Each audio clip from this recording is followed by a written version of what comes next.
السلام علیکم ورحمۃ اللہ وبرکاتہ۔ ایک میسیج چلایا جا رہا ہے کہ 11-12 رمضان کی درمیانی رات یعنی رمضان کی 12ویں رات میں 12 رکعت نفل پڑھیں اور ہر رکعت میں سورۃ الفاتحہ کے بعد 12 دفعہ سورۃ الاخلاص پڑھیں اور اس کے بعد جو ہے وہ دعا کریں۔ تو یہ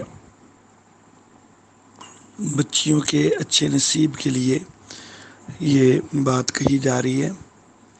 میں یہ عرض کرنا چاہوں گا کہ عام حالات میں کوئی بھی وظیفہ کرنا وہ جائز ہوتا ہے، اور یہ بھی لازم نہیں ہوتا کہ ہر وظیفہ قرآن و حدیث سے ہی انفرادی طور پر ثابت ہو۔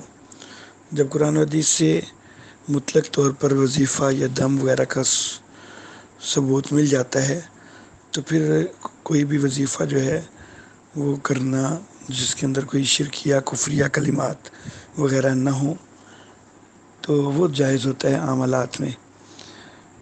لیکن یہاں پر ایک مخصوص عدد جو نظر آ رہا ہے کہ رمضان کی رات بھی 12ویں اور پھر رکعتیں بھی 12 ادا کرنی ہیں اور پھر ہر رکعت میں 12 دفعہ جو ہے وہ سورۃ الاخلاص پڑھنی ہے، تو یہ کچھ غالب خیال یہ محسوس ہو رہا ہے کہ یہ اس 12 کی عدد کو خاص طور پر رائج کرنے کے لیے یہ بنایا گیا ہے، جو کہ ایک مخصوص فرقہ کے 12 اماموں کے لیے عدد مخصوص سمجھا جاتا ہے۔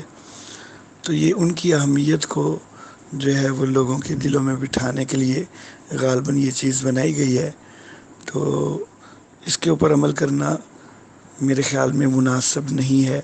ھذا ما عندی واللہ اعلم بالصواب۔